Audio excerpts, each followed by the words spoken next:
Albert Pike is probably one of the most colorful Masonic figures in the 19th century, and one of the most controversial. From his first use of Lucifer, the light bearer, in Morals and Dogma, to being accused of forming the KKK after the American Civil War. Albert Pike was born in Boston in 1809, and he later moved to Arkansas where he joined the U.S. Army. He served as captain and fought in the Mexican-American War. Politically active, he actually voted against secession and wanted to take a more compromising view. However, when the first shots were fired, he joined the Confederate States Army and quickly became a brigadier general.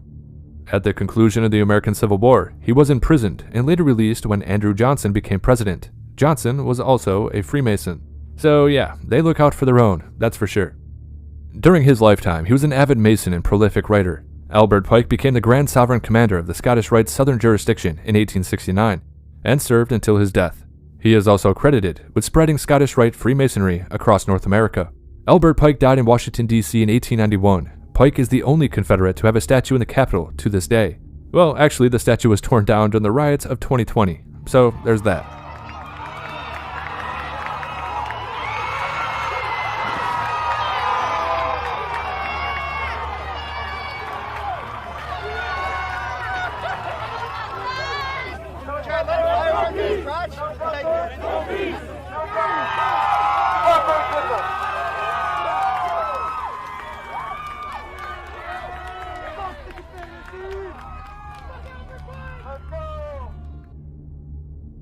One of the most controversial theories about Albert Pike surrounds a letter he supposedly wrote to Giuseppe Mazzini, the Italian revolutionary, on August 15, 1871. Giuseppe Mazzini was a founding member of the Mafia and widely considered to be in the Illuminati. The letter apparently was held in the British Museum Library, according to William Guy Carr, a former British intelligence agent.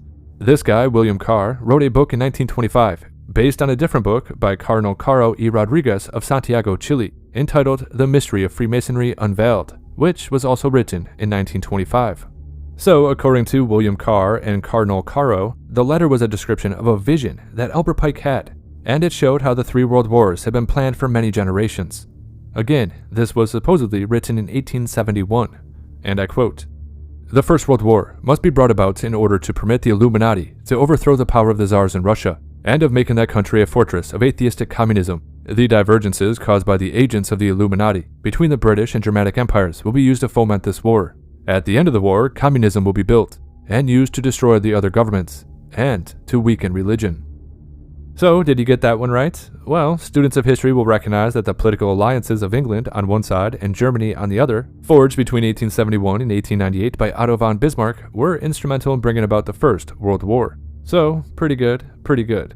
So let's move on to the second one. And I quote again, "The Second World War must be fomented by taking advantage of the differences between the fascists and the political Zionists. This war must be brought about so that Nazism is destroyed, and that the political Zionism will be strong enough to institute a sovereign state of Israel in Palestine. During the Second World War, international communism must be strong enough in order to balance Christendom, which would then be restrained and held in check, until the time came when we would need it for the final social cataclysm." End of quote. So let's check and see how close he was on that one. After the Second World War, communism was in fact strong enough to begin taking over weaker governments. In 1945, at the Potsdam Conference between Truman, Churchill, and Stalin, a large portion of Europe was simply handed over to Russia. And on the other side of the world, the aftermath of the war with Japan helped to sweep the tide of communism into China. So I guess he was pretty close on that one too. But let's get to the Third World War. And I quote, "The Third World War must be fomented by taking advantage of the differences caused by the agents of the Illuminati between the political Zionists and the leaders of the Islamic world. This war must be conducted in such a way that Islam and political Zionism mutually destroy each other. Meanwhile, the other nations, once more divided on this issue, will be constrained to fight to the point of complete physical, moral, spiritual, and economic exhaustion." They go on to say, and I quote again, "We shall unleash the nihilists and the atheists, and we shall provoke a formidable social cataclysm, in which all its horror will show clearly to the nations the effect of absolute atheism, the origin of savagery, and the most bloody turmoil. Then, everywhere, the citizens, obliged to defend themselves against the world minority of revolutionaries, will exterminate those destroyers of civilization.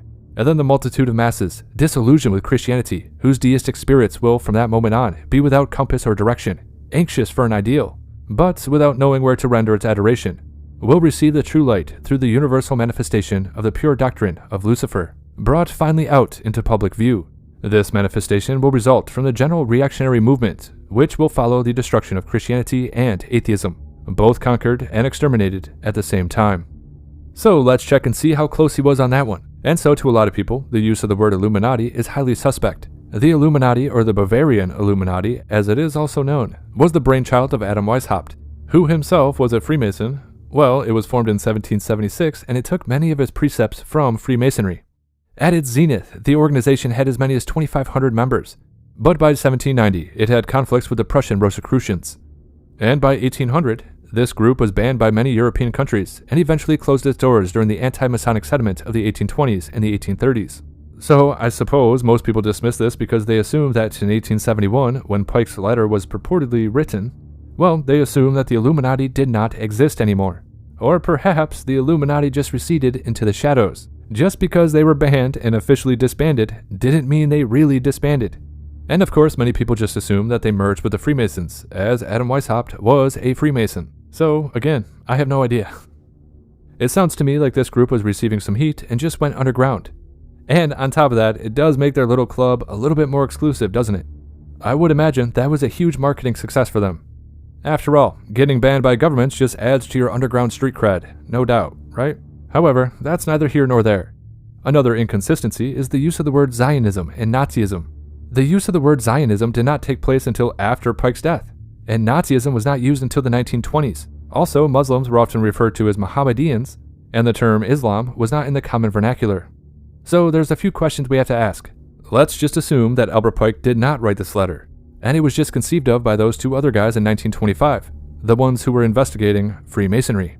Well, if that's the case, how could both William Carr and Cardinal Caro see into the future? In 1925, there was no indication that the State of Israel would be formed after World War II, or that there would even be a World War II. It's going to be another 20 years before that unfolded. So, how did they know? How did they know that communism would be a major player, when it was only in existence in agrarian circles in 1925? How did they know in 1925 that Nazism would later come to power in Germany? And finally, how did they know that Islam would rise to its current levels? Who knows? To me, it's just something interesting to think about. And let me know what you think too. All I know is that more than likely the end of the world is going to come from the hands of humans,